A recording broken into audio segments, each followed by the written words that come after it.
Okay, so I picked this kit up from Amazon here, and it just has like a ton of different transistors in here. So, and this is kind of a nice case if you're experimenting with different types. And so you can see it's got the blue, these are uh, PNP type transistors, and it's got the red is for NPN type. So they're a little bit color coding there, but it tells you all the key voltages and currents right on the case here, and it also tells you the wiring. So you can see it says CBE on those pins, so that's collector, base, emitter.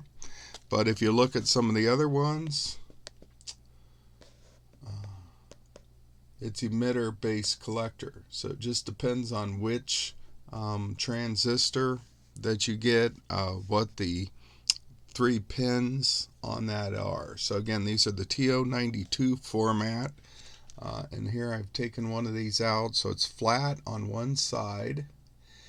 And then you have your emitter, base, collector, or collector, base, emitter, or whatever. It'll vary a little bit. Now, when you look at this, you see that these pins are pretty close together because it's a small package and they're quite long. First thing I recommend that you do is just clip them off just a little bit. So just shorten them a little bit. We really don't need quite so much length on them, but don't cut them off too short. So I don't know if we can see that.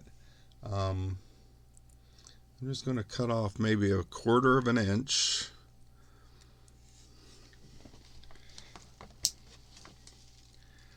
So I've shortened them just a little bit. Okay. And then what I'm going to do is just bend them just a hair. So I'm going to take a pair of tweezers. And so if you look at the breadboard, if you tried to put these in 3 holes, they're just a little bit too close together. So we're just going to bend them out just a little bit.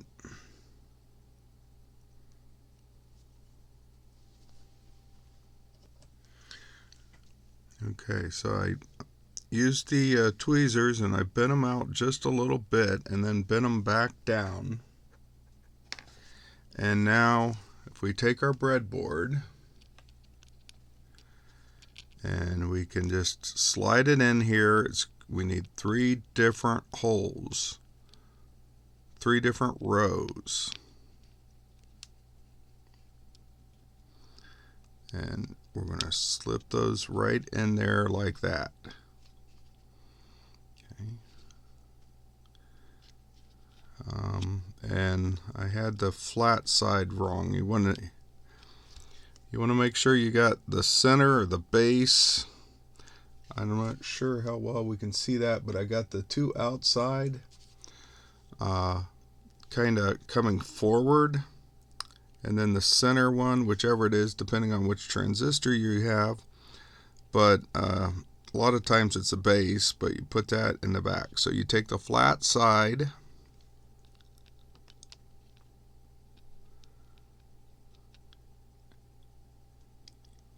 going one way here, and slip those in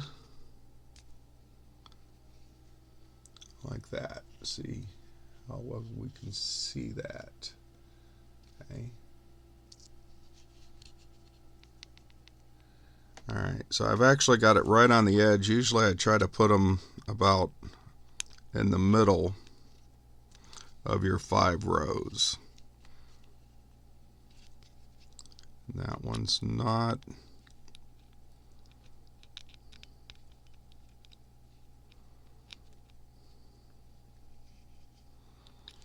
Don't have it bent out quite enough, so the base and the emitter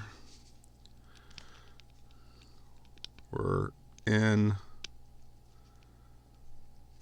the same row. We can't have that. They have to all be in a different row.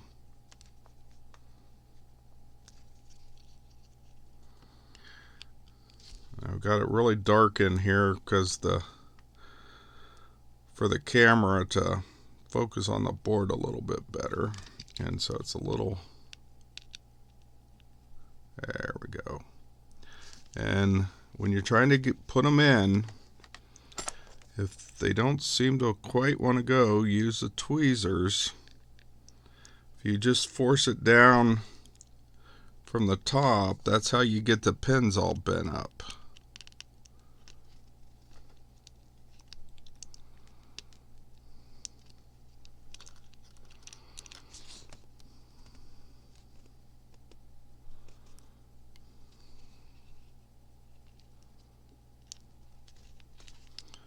Okay.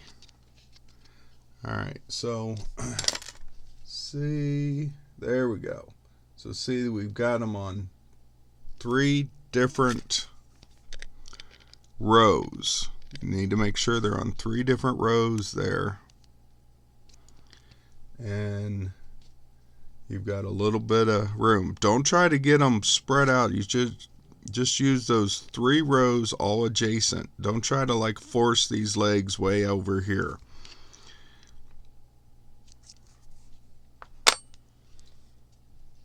Just nice and compact there on that board on those 3 rows. And then you can take a wire to get to that middle, that base one. If you wanted to just put a resistor in here to your base, say. So if I take this resistor and I want to put this into my base, and I'd put it in here like this and bring this wire all the way out here, there's a good chance it may short out against the collector if I'm going that way, or the emitter if I'm going the other way. So what you want to do, same thing with your resistors, you need to take them and bend them down. Don't bend them right at the base of the actual resistor. So make sure you bend it just a little bit beyond that. And then you bring this down. Now these legs are always really long on these, and we really don't need all that. So I'm just going to cut this off.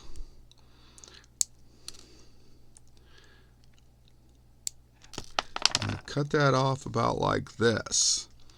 And so now I can stick this in here, and I'm not going to try to force it and be right against the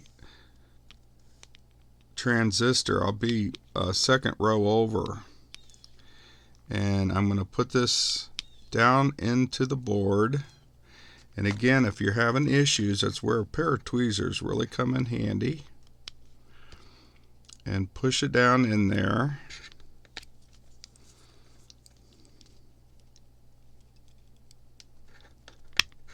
And just use the tweezers and you push that right down in there. And now that piece is right in there, and it's no way that that metal is going to short out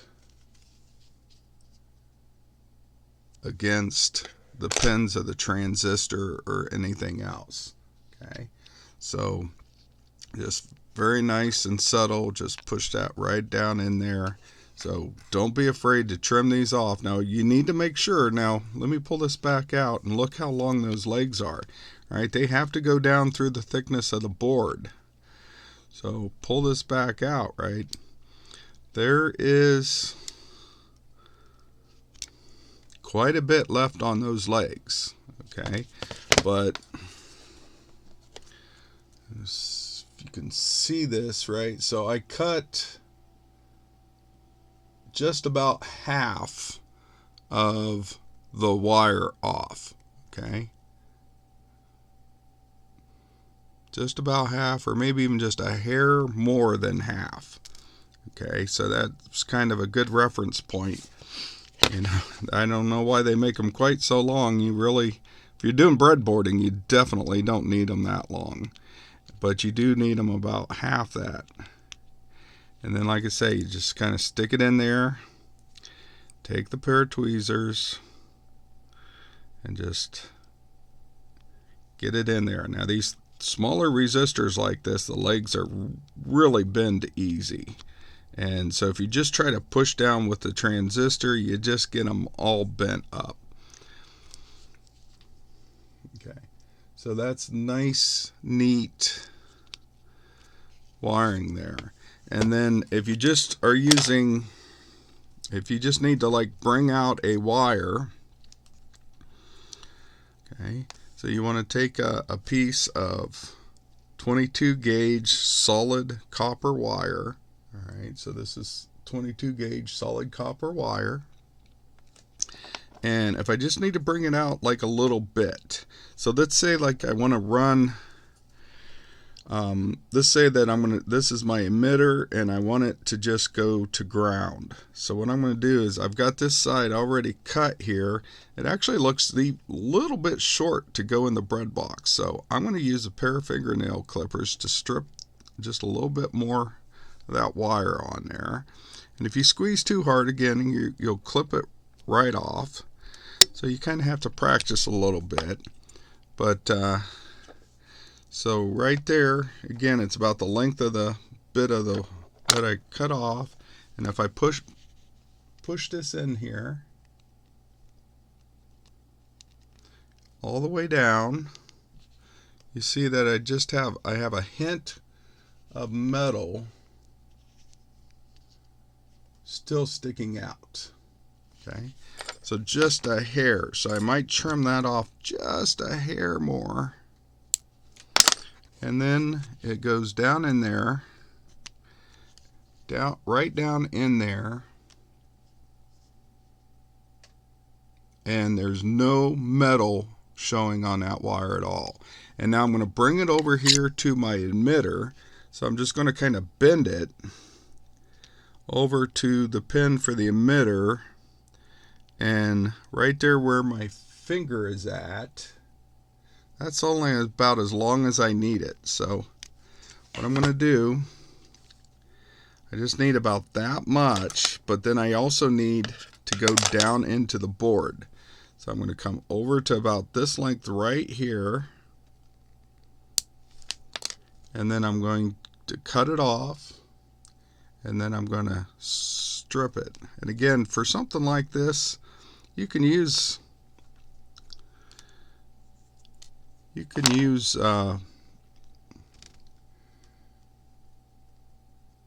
regular wire strippers, but I find that just a pair of fingernail clippers work pretty well. So there's my wire. I'm going to bend that down. Okay, and so now I can bring my board back over here, and I'm going to go from the ground connection.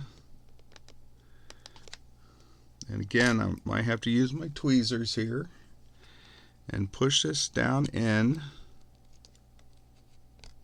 get it started. Tweezers really help to get it started, because this wire, again, if you just push it, if I just push on the wire itself, it'll end up getting all bent up, and then it makes it even harder to get it in there. So you want them straight.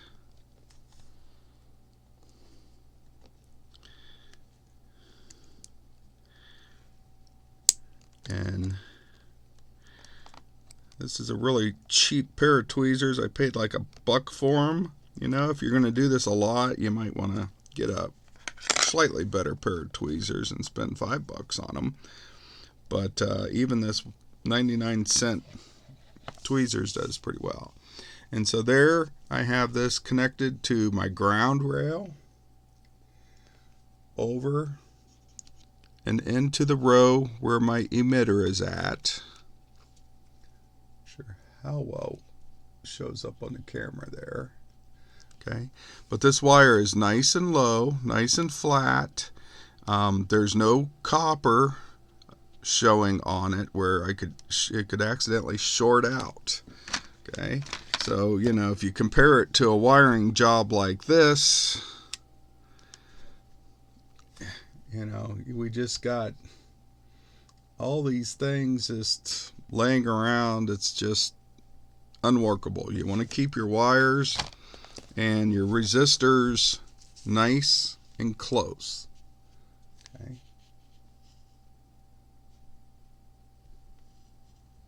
See how close I can get here.